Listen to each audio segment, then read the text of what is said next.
Today, we're diving into the Jacobite Rising of 1745.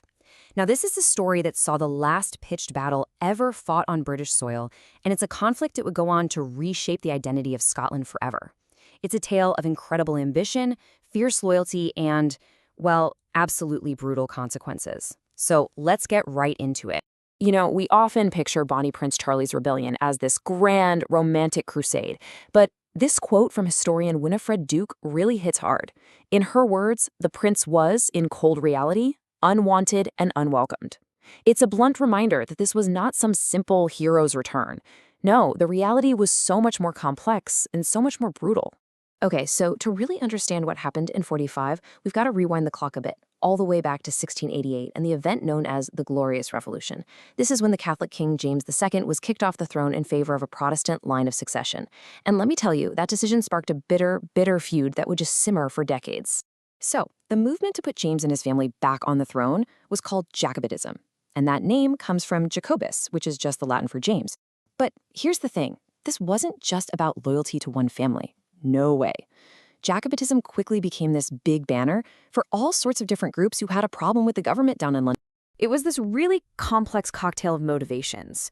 I mean, sure, you had your true Stuart loyalists, but you also had Scots who were furious about the 1707 Act of Union, which they felt had dissolved their parliament and their nation.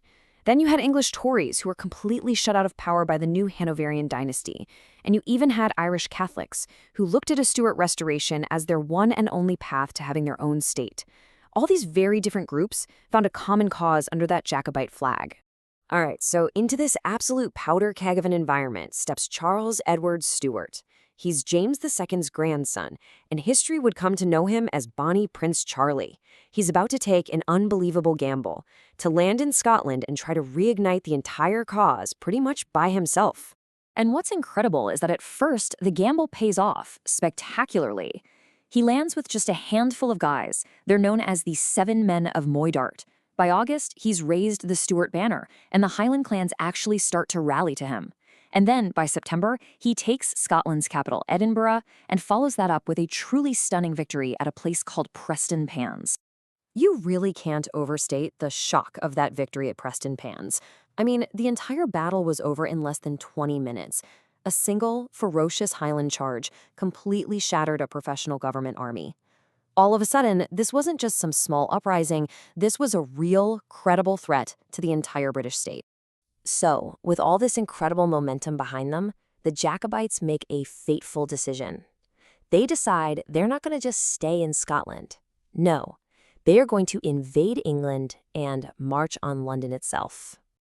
And they pushed deep, deep into England, getting astonishingly close to the capital.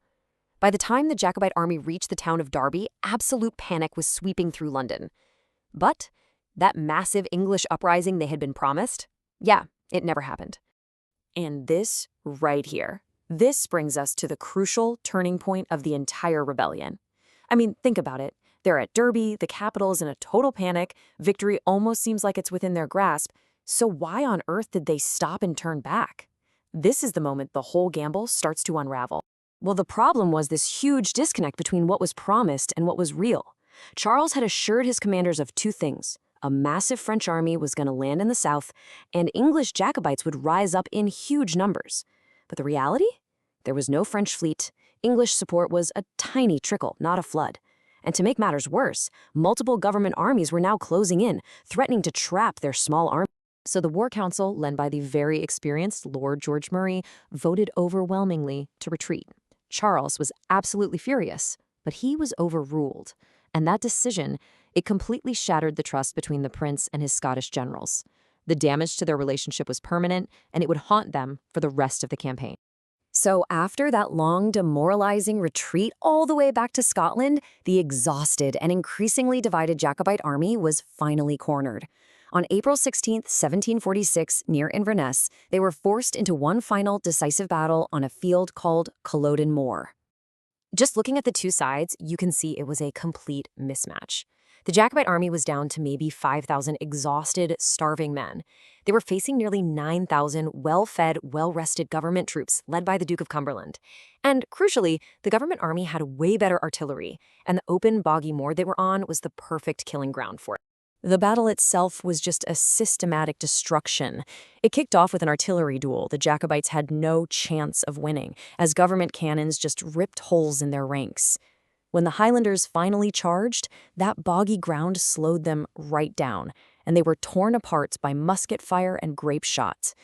The few who actually made it to the government lines were met by disciplined redcoats using a new bayonet drill, and what followed was a total rout. The result was a slaughter, a total slaughter. Around 1,500 Jacobites were killed, compared to only about 300 government soldiers. In less than an hour, the Jacobite army had completely ceased to exist as a fighting force. The Stuart cause was, for all intents and purposes, over. But the horror didn't end when the fighting stopped. The aftermath of Culloden was arguably even more brutal. The government wasn't just trying to defeat a rebellion anymore. They were setting out to crush an entire culture. The Duke of Cumberland gave orders for no quarter. Wounded Jacobites were systematically killed right there on the battlefield. For weeks afterward, government patrols swept through the Highlands, burning homes, seizing cattle, and suppressing any tiny hint of resistance with absolute, ruthless force. His actions earned him a nickname he'd carry for the rest of history: the Butcher.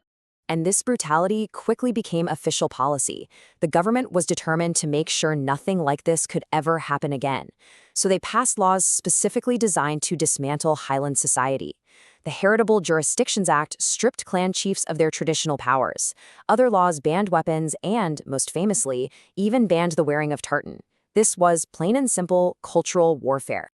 And what about the prince, the man who started all this? Well, after 5 months on the run, hiding out in the Highlands and Islands, Bonnie Prince Charlie finally escaped to France. He abandoned the followers who had sacrificed everything for him, and he would never ever set foot in Scotland again. The military threat of Jacobitism was gone, fading away into a romantic, tragic legend. And this, right here, is the great paradox of the 45.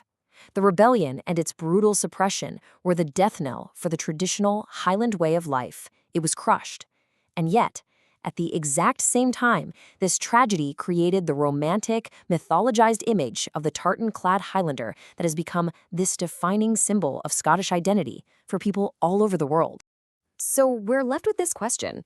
Was the Jacobite Rising of 1745 just the last act in a doomed romance, the final gasp of a dying cause? Or was it something more?